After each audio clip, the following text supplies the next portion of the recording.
My channel Sumi's family. আজকে আমাদের তারাপীঠে ডে 2। আজকে আমরা যাচ্ছি আমার হাজব্যান্ডের অপারেশনের আগে যখন আমরা এসেছিলাম এখানে, তখন এখান থেকে আমরা গেছিলাম দাতা বাবা। আমার একটা বন্ধু আর কি ওখানে বলেছিল যে ওখানে যা, খুব ভালো, তুই দেখে আয়। তো আমি ওখানে তখন গিয়েছিলাম, গিয়ে ওখানে আমি একটু মানত করে এসেছিলাম যে ওখানে পীর বাবার কাছে আমি চাদর চড়াবো। তো সেই দিনটা আজকে এসে গেছে, আমার হাজব্যান্ডের অপারেশনও হয়ে গেছে।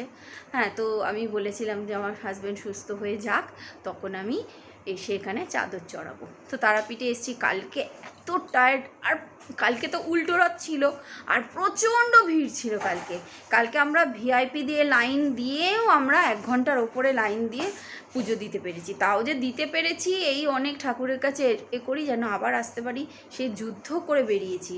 কালকে এসে তো আপনারা দেখলেন কিভাবে আসলাম, করলাম। তোমার এখানে আমরা আজকে কালকে কোনো রকমভাবে কালকে রাত্রিবেলা কি খেলাম না খেলাম কিছুই দেখাতে পারিনি, কারণ প্রচণ্ড টায়ার্ড ছিলাম। এসে খেয়ে তাড়াতাড়ি করে ঘুমিয়েও পড়েছিলাম। তো আজকে যাই হোক, উঠে ফ্রেশ হয়ে রেডি হয়ে নিয়েছি। আমি এখানে মা মেয়ে দুজনে একই রকম ড্রেস পরে আজকে রেডি হয়েছি।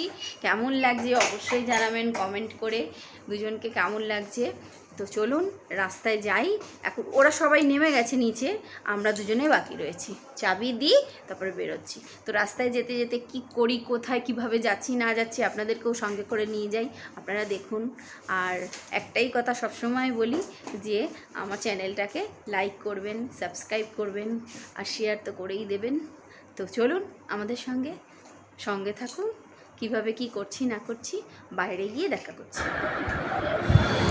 দেখুন আমরা বাইরে চলে এসেছি এই কাকুটার দোকানে ব্রেকফাস্ট করব বলে। তো সবাই মিলে আমরা ডিম টোস্ট অর্ডার করে দিলাম আর চা। ওরা বললো যে চা খাবো আর ডিম টোস্ট। প্রচণ্ড গরম জানেন, গরম গরম ডিম ভাজা, পাউরুটি, আর তার মধ্যে এত গরম লাগছে। যাই হোক, ওখান থেকে খেয়ে আমরা এই গাড়ি করে, বড়ই একটু গাড়ি নেওয়া হয়েছে কারণ আমরা 6 জন আছি, সেই হিসাবে গাড়ি বুক করে বেরিয়ে পড়লাম। রাস্তাটা শুধু দেখুন একবার, এত সুন্দর লাগছে। সবাই আমরা গান করতে করতে, গান শুনতে শুনতে এগিয়ে যাচ্ছি। অনেকটা দূর, যেহেতু 2-2.5 ঘন্টার মতো রাস্তা, তো কিছু করার নেই, বসে বসে এত সুন্দর বাইরের দৃশ্যটা দেখতে দেখতে এগিয়ে যাচ্ছি। খুব ভালো লাগছে। মাঝে মাঝে ছেলেটা একটু বলছে, মা জানলাটা খুলে দাও, কাঁচটা খুলে দাও, প্রচণ্ড আমার গাটা গোলাচ্ছে। ওই জন্য আমরাও তো এসি বন্ধ করে দিয়ে বাইরের হাওয়াটাই উপভোগ করছিলাম। এত সুন্দর লাগছিল। রাস্তাগুলো দেখুন শুধু একবার, কি ভালো লাগছে। আমার মা কাকি কথা বলছে, মনে হয় বাড়িতেই কথা বলছে, কি করছে না করছে। আমার যে দুষ্টু দুটো রয়েছে, একটা ক্যান্ডি আর একটা ওরিও, খুব ভালো লাগছে। দেখুন আমার মেয়ে পেছন দিয়ে ব্লগটা করে দিচ্ছিল। শেষমেশ এসে পৌঁছালাম। এই যে সাদা হোয়াইট কালারের দেখতে পাচ্ছেন কত সুন্দর। এখানকার সবথেকে বড় এই হাজটা যেটা বলে দাতা বাবার মন্দির, যেটা আমরা বাংলায় বলি দাতা বাবার মন্দির। যাই হোক, মাথায় এরকম ওড়না নিয়ে যে দোকান থেকে আমরা চাদর কিনেছিলাম, আমার হাজব্যান্ডের হাতে সেই চাদরটা রয়েছে। ও দোকানদাররা বলে দিল যে মাথায় করে নিয়ে যেতে পারেন বা হাতে করেও নিয়ে যেতে পারেন, যেটা খুশি। তো হাজব্যান্ড দেখুন এগিয়ে যাচ্ছে ছেলেকে নিয়ে, হাতে হাত ধরে। শুধু একবার দেখুন ভেতরটা, এত সুন্দর লাগবে। আর বাইরে, হ্যাঁ বাইরে আজকে যেহেতু মহরম, সেই হিসাবে বাইরে ওদের যে আনুষ্ঠানিক যে এটা হয় সেটা বাইরে ওদের হচ্ছে। আমি আর ওগুলো দেখালাম না। যাই হোক, এইগুলো সব জায়গায় তো দেখানোটা প্রযোজ্য না, সেই কারণে আমরা মন্দিরের ভেতরে ঢুকে গেলাম, যে মসজিদের ভেতরে। দেখুন কত সুন্দর লাগছে দেখতে, হোয়াইট কালারের। আর একদম জানেন তো নিস্তব্ধ, পিন পড়লে শব্দ হবে, এত সুন্দর জায়গাটা। শুধু মনে হচ্ছে যেন বসে থাকি। আর সামনে দেখুন ছাগলটা, এত সুন্দর লাগছে। আমরা হাত দিচ্ছিলাম, হাজবেন্ড বলছে তাড়াতাড়ি চলো ভেতরে, হয়ে যাবে, না হলে প্রবলেম হবে, লোকজন বেশি হয়ে গেলে তখন মুশকিল হয়ে যাবে। কিন্তু যাই হোক, এত সুন্দর লাগছে। এর আগেও তো এসেছিলাম, তো ভেতরে আমরা আমাদের তো ক্যামেরা করা অ্যালাউ নেই, সেই জন্য ভেতরটা দেখাতে পারিনি। তো যাই হোক, পুজো দিয়ে আমরা বেরিয়ে এসেছি। এটা একটা নদী, কি নাম যে বললো নদীটার আমি ভুলে গেছি, তার জন্য ক্ষমা চাইছি। কিন্তু একটা নদীর ওপর থেকে আপনাদেরকে দেখাবো, এত সুন্দর একটা নদী কি বলবো। তার উপর থেকে এসে আর এই চলে আসলাম বক্রেশ্বর মন্দিরের সামনে। দেখুন আমার ছেলে তো আছেই, ছাগলের গায়ে হাত দিচ্ছে, আমিও দিয়েছিলাম, যদিও খুব ভালো লাগছে। এখন জানেন তো টিকিট করে দিয়েছে, 10 টাকা করে টিকিট আছে ভেতরে ঢুকতে। তো টিকিট কেটে আমরা সবাই মিলে ঢুকে পড়লাম। কিন্তু হলে কি হবে, যেখানে বক্রেশ্বরের গরম জল যেটা আকর্ষণ, সেখানেই কাজ হচ্ছে। আগের বারে যখন আমরা এসেছিলাম এখানে পা চুবিয়েছিলাম, সবাই দেখি স্নান করছে। যাই হোক, আমার মায়ের খুব ইচ্ছে ছিল যে গরম জলে পা ডোবাবো। আমার মায়ের তো ভীষণ পায়ের ব্যথা, গরম জলে পা ডোবালে তো ব্যথাটা একটু যদি মরে ব্যথাগুলো। তো দেখুন, দেখতেই পাচ্ছেন এখানে কাজ হচ্ছে, বাইরে থেকেই বলে দিয়েছে যে দেখতে পাবেন না, যেখানে মানে সবাই স্নান করে পা ডোবায় সেখানটায় কাজ হচ্ছে। তো দেখতে দেখতে এগিয়ে যাচ্ছি, মনটা একটু খারাপই বটে, কারণ যেখানটায় মেন জায়গাটা ছিল দেখতে পেলাম না, পা ডোবাতে পারলাম না, এত সুন্দর জায়গাটা। যাই হোক, আরও সামনে রয়েছে, বাঁধিয়ে রেখেছে ওরা। দেখুন আমি দেখাচ্ছিলাম, এখন এখানে কাজ হচ্ছে, টাইলসের কাজ হচ্ছে। এখানেই নেমেছিলাম, এখন টাইলসের কাজ হচ্ছে। ওইদিকে আরো ঘাট আছে, যেখানে একদম টকবক টকবক করে জলটা ফুটবে, পুরো টকবগিয়ে জলটা ফুটবে। এখানে পা দিয়ে দাঁড়িয়েছিলাম, জলটা ফুটবে। মানুষই কত ফেরা যাবে। ও ছাগল, তুমি চলো ছাগলা পানি করো না, পুজো দেবে নাকি দর্শন করবে? দর্শন করবো, চলো দর্শন করো। মেন যে গরম জলটা দেখবেন সেটা আগে, ওটা আগে ওই তো ওই জায়গায়, ওইটাই তো দেখতে। মগে করে দেবে, 10 টাকা নেবে। এটাও স্নান করা খায়।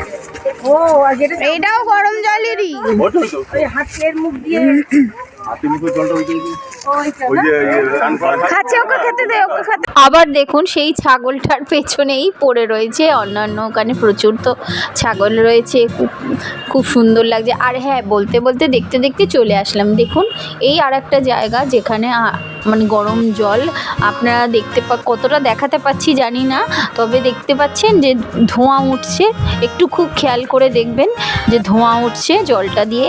আমরা সামনেই দাঁড়িয়েছিলাম, যেন গায়ের মধ্যে ভাপ লাগছে, খুব সুন্দর। জানি না এটা প্রকৃতির না কি, বুঝতে পারি না যে এই রকম কি করে হয়। আর এই জায়গাটা দেখুন, মনে হয় যেন জলটা ফুটছে, ভাত চাল দিলেই মনে হয় ভাত হয়ে যাবে, এমন গরম তাপ আসছে। আর এই জলটাকেই নিয়ে ওরা বোতলের মধ্যে করে ভরে আর বিক্রি করছে। জানি না কেন এইগুলো করে, জলটা নিয়ে বিক্রি করছে। দেখুন পাশেই বোতলগুলো রাখা রয়েছে, আপনারা দেখতেই পাচ্ছেন যে এই জলগুলো নিয়ে যান 10 টাকা করে নিয়ে যান, গায়ে মাথায় স্নান করবেন বা খাবেন বলছে ওরা আর কি। আমরা যাই হোক নিয়ে নিই, শুধু দেখছিলামই কীভাবে এত সুন্দর ভাবটা উঠছে কোথার থেকে, যেটা প্রকৃতির দৃশ্য না কেউ তলা দিয়ে কিছু ব্যবস্থা করে রেখেছে যে দেখানোর জন্য, মানুষদেরকে দেখানোর জন্য। বলতে বলতেই মন্দিরের মধ্যে ঢুকে আসলাম, যে বক্রেশ্বর বাবার মন্দির। তো আমাদের বাইরে থেকেই বারণ করে দিল যে ক্যামেরা করবেন না। তো যাই হোক, এই আর একটা জায়গায় যেখানে এসেছিলাম, পেছন দিক দিয়ে রাস্তা, সেইখানের মন্দিরের ভেতরটা আপনাদেরকে দেখাই। মেন জায়গায় গিয়ে আর ভিডিও করতে পারিনি, কারণ লাইনটা দেখতে পাচ্ছেন, অনেকটা লাইন ছিল। দেখতে দেখতে ভেতরে ঢুকে আমরা পুজো দিয়ে চলে আসলাম। হ্যাঁ, এই যে তখন যে বলছিলাম নদীটা, এই নদীটা এত সুন্দর লাগছে দেখতে, কি বলবো, আমি সত্যিই নামটা ভুলে গেছি যে কি নাম এই নদীটার, কিন্তু খুব সুন্দর লাগছে। ওই পাড়গুলো দেখছেন লম্বা করে, আগের বারে যখন এসেছিলাম ওই পাড়ের মধ্যে বড় বড় চিল একদম লাইন দিয়ে বসেছিল। কি যে ওদের মিটিং চলছিল জানি না, তবে আজকে নেই। আর আমার মা বলছে আজকে সবাই মনে হয় ঘরে চলে গেছে, আমরা ওই আর কি মারছিলাম। যাই হোক, এত সুন্দর দৃশ্য দেখতে দেখতে চলে আসলাম, এত ভালো লাগছে দেখতে, কি বলবো। আরাম লাগছে, কি আর আমি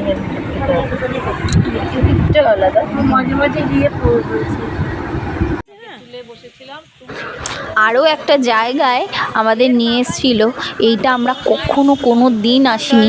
এটা হচ্ছে মামা ভাগ্নে পাহাড়। মামা ভাগ্নে পাহাড় হচ্ছে যে শ্রীকৃষ্ণ আর তার মামা কংস এরই নাকি নাম করা এই পাহাড়। এত সুন্দর লাগছে, কোনো দিন আসিনি এই জায়গাটায়, এই ফার্স্ট টাইম আসলাম। আর এসে ভাবছি যে এইখানেও এত সুন্দর পাহাড় হতে পারে, এত সুন্দর মন্দির হতে পারে, যে আমরা এত বছর ধরে কোন ছোটবেলা থেকে তারাপীঠে আসছি, কোনো দিন এই রকম মন্দির, এই রকম পাহাড় তারাপীঠে অন্তত দেখিনি। আর দেখে মানে শুধু মানে অবাক হয়ে যাচ্ছি যে এত সুন্দর মহাদেব এখানে আছে। মানে পাহাড় হিসেবে ওরা আর কি পাহাড়ের টিলাটাকে মহাদেবের আকৃতি নিয়ে পুজো করছে। এত সুন্দর মন্দির, আর ওপরকার চূড়াটায় দেখুন একটা কত বড় ঘট বসানো রয়েছে। আসলে মন্দিরটা একটুখানি সুন্দর করে সাজাচ্ছে।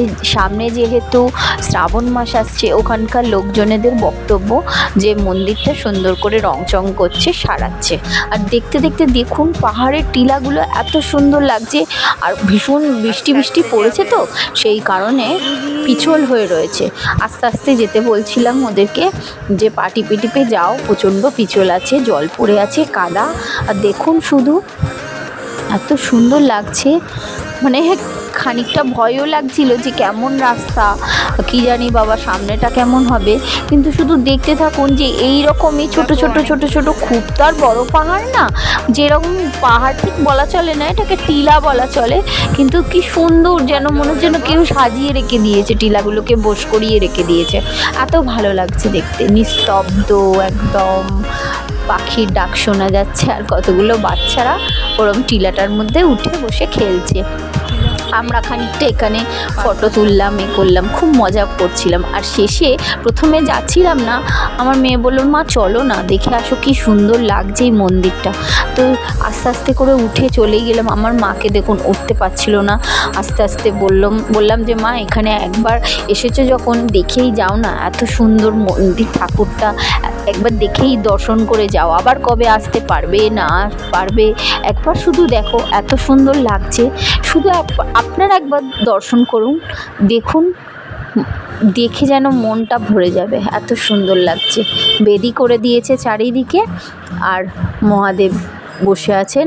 চোঙটা যেটা দেখছেন ওটা দিয়ে মনে হয় সবাই জল টল ঢালে, ওখানে ব্যবস্থা করে রেখেছে। পাশে একটা ছোট্ট মতন রয়েছে, ওটাও সুন্দর লাগছে।